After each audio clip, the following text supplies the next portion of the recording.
Hi guys, I hope you're all safe and well at the moment. We're in lockdown in the UK, as most of you can imagine, and as many other parts of the world are as well. But it's not going to stop me doing photography. We can go out a little bit for exercise and stuff, but I've decided to try and find things at home that I can take photographs of. Now, if I'm going to be mostly at home for quite some time, I certainly don't want to give up my photography. So, you know, I'm not going to let it beat me in photography sense. I'm going to try and find stuff indoors to take photographs of. And I started off with this rock that I found, this big ass pebble that I found on the beach a while back, and I brought it home, and it actually sits on my fireplace. And I like collecting stones. I'm a little bit weird like that. Whenever I've gone to different countries, I've always come back with a rock or something from another country. And there's a little pebble as well. I don't know where that's from, but I can't remember. But I thought I'd put the two together, and I'm outside, I'm in nice flat light, and I've got a piece of photographic mat board here, a framer's mat board, on top of the furniture, the garden furniture, which isn't being used at the moment because it's bloody cold. So although it's a nice day, anyway, so I've decided to take some photographs of this rock against a little pebble on a white background. I've done some metering using a Selenium light meter, and I've done some reading on the backgrounds, which gave me the same, obviously, because it's very flat lighting. And then I used a small grey card to meter off that as well. And I come out with the best metering zones at f11, 1/25 of a second. I've got a 400 speed film in the camera, which is a Ultrafine 400, kindly sent to me by Robert Rogers. Sorry, I've got the name wrong there, mate. So anyway, let's get some photographs taken of this rock, and then I'm going to develop it, and then go in the darkroom, see what we can do with it.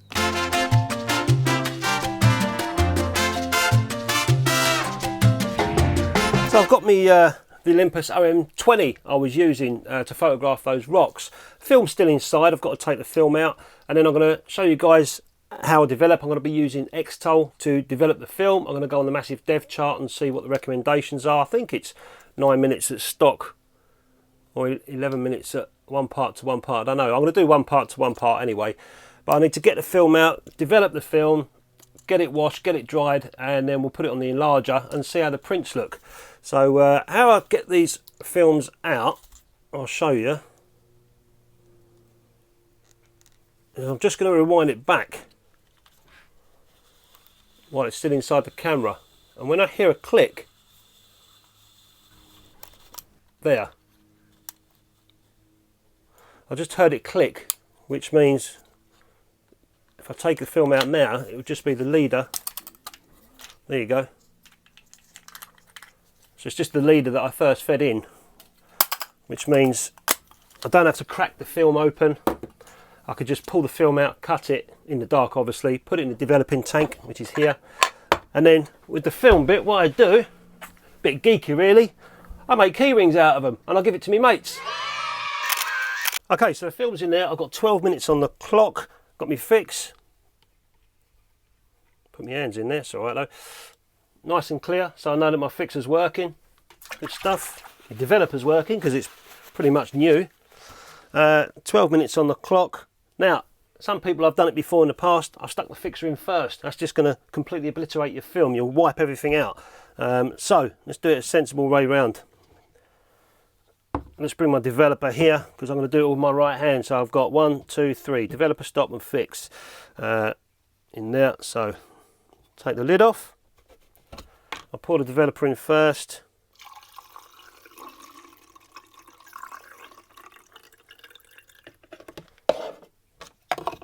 Start the clock.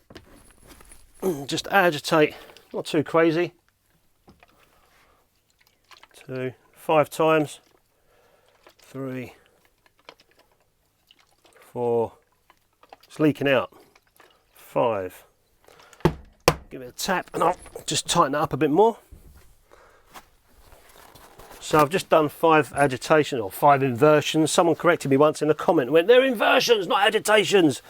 Whatever you want to call it.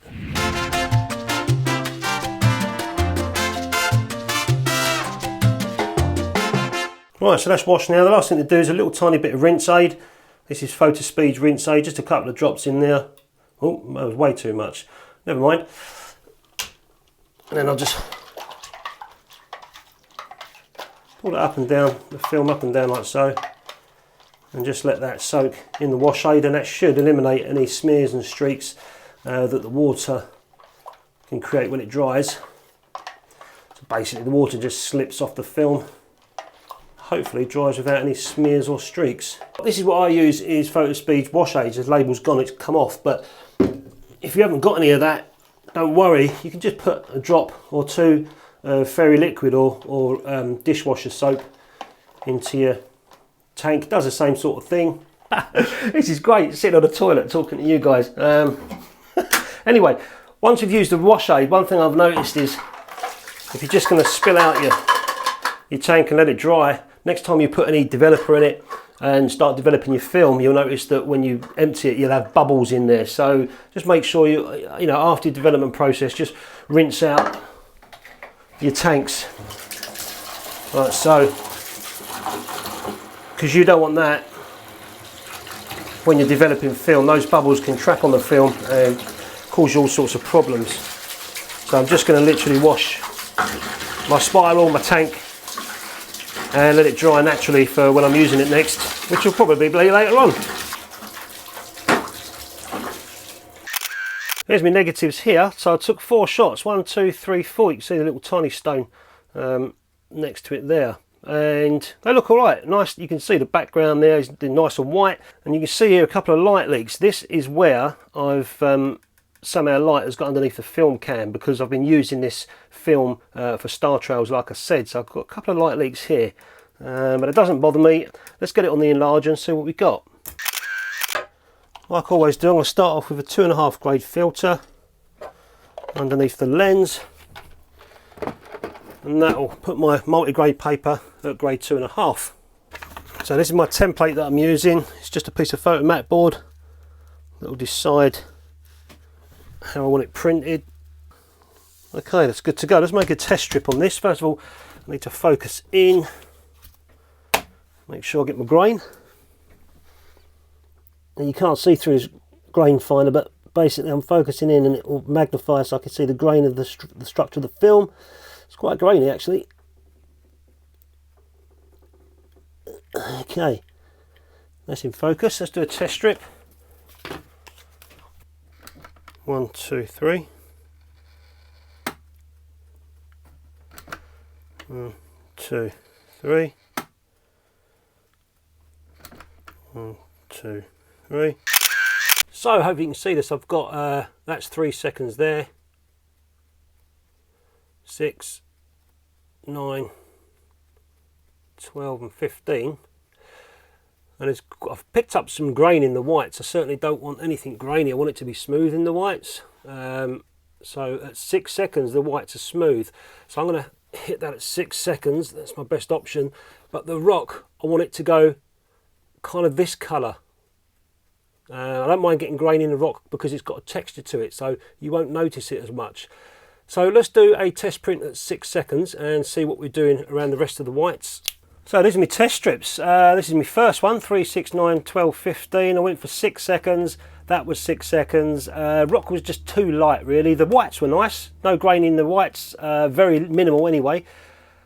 But the rock was just a little too light. So I thought, okay, I'll go for 6 seconds with a 2.5 grade filter, and then I put a contrast 5 filter in there and hit the whole lot with just 3 seconds with the grade 5 filter to try and darken the rock, but it started to attack me whites. So I thought, okay, let's get past the let's do away with a 2.5 grade filter and we'll come with a grade 5 filter only. So this time I just put a grade 5 in and I gave it 10 seconds, and I'm happy with the rock. The whites are looking like exactly how I like them, but the little tiny stone here has just gone, it's the contrast 5 has attacked it too much and hit the shadow around it as well, and given that just giving the shadow a little tiny bit of grain, if you like, in the white.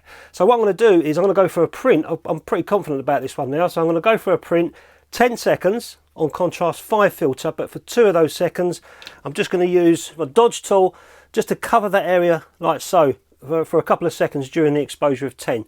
So I'll show you what I mean. Okay, 10 seconds, do a bit of dodging on that dodgy rock. 1, 2, that'll do.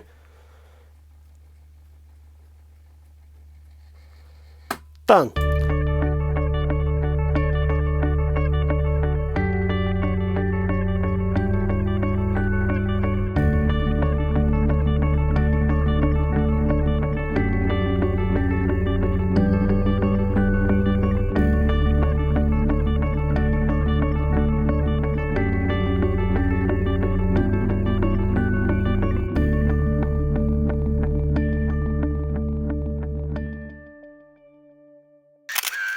So I'm getting there now. This is the second test print, if you like, full test print, so I can see what's going on.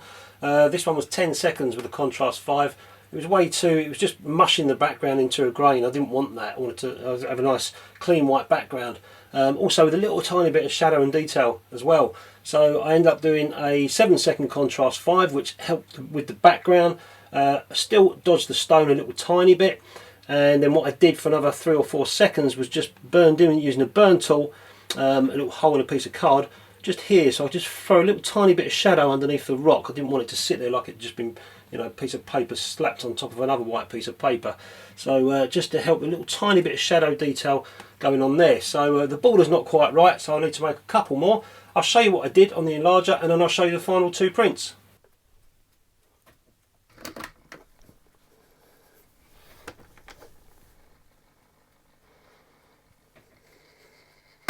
And this time I'll just use my burn tool. You can see a piece of card with a hole in it. That's what I'm going to use just to build the shadow underneath the rock. So I'll just put the enlarger on. Hopefully you can see what I'm doing. I've just changed the camera angle. So I'm just going to burn just underneath both rocks. Just a few seconds to throw some shadow in. So 1, 2, 3, 4, and then the other one. 1. Yeah, it's about right.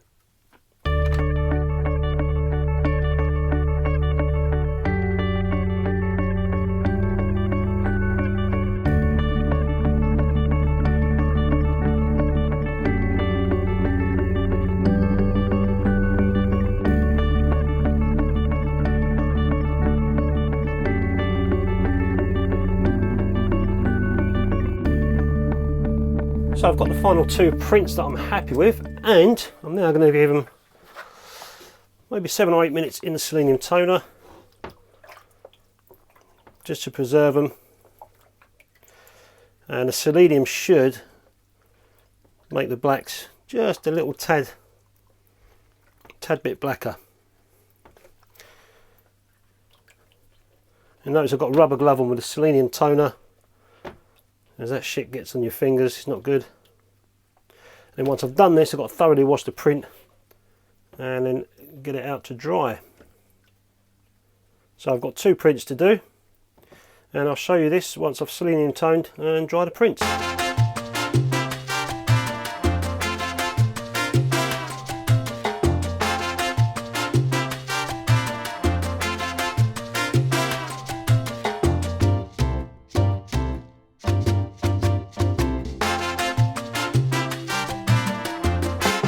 So just because you're self-isolating or you're locked down indoors doesn't go to say that you have to stop your photography. I'm going to be making a few more videos on the stuff that I find around the house, you know, different lighting conditions and different backgrounds and different objects as well, you know, try and get a little bit fun and funky with it. That's going to keep me shooting film photography or photography and enjoying what I do. So I'm going to put this print out on eBay if any of you want to bid up for it. This one was the second print I did. That one there is already framed. That's going to be going in my home somewhere when I find some room. And I'm also going to throw in the key ring on the auction as well from the Ultra film.